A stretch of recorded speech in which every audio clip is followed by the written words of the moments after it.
Morning. Morning, Mr. Newell. I just wanted to state that even though I was found guilty by a jury, I do respect their findings and their verdict. But at the same time, I do want the family to know I send them my deep apologies for what happened to their loved one. And I want to send them my condolences and let them know that I really didn't do this, and one day I hope to be able to prove that.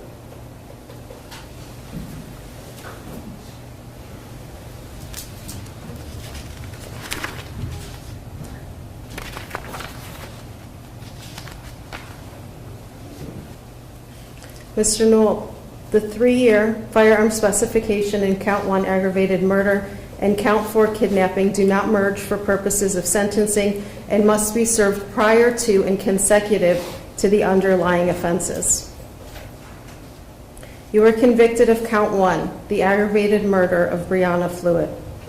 You are hereby sentenced to serve 3 years on the firearm specification to be served prior to and consecutive to the 3-year firearm specification and the kidnapping.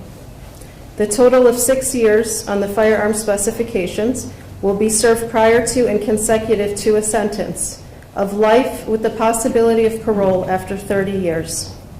With regard to the criminal gang specification in Count 1, you are sentenced to an additional 3 years to be served consecutive to the underlying count.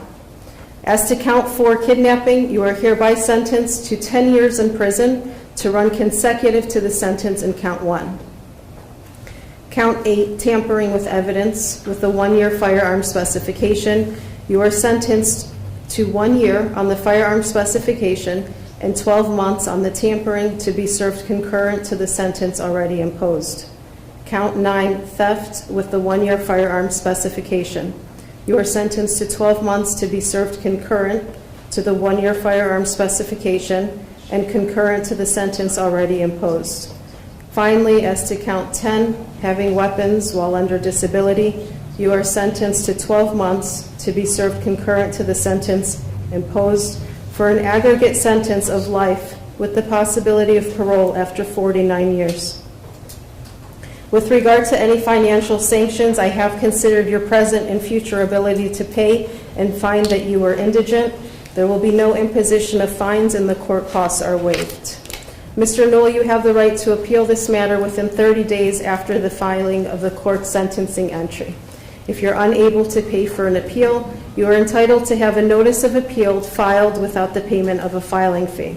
If you're unable to obtain counsel, counsel will be appointed at no cost to you.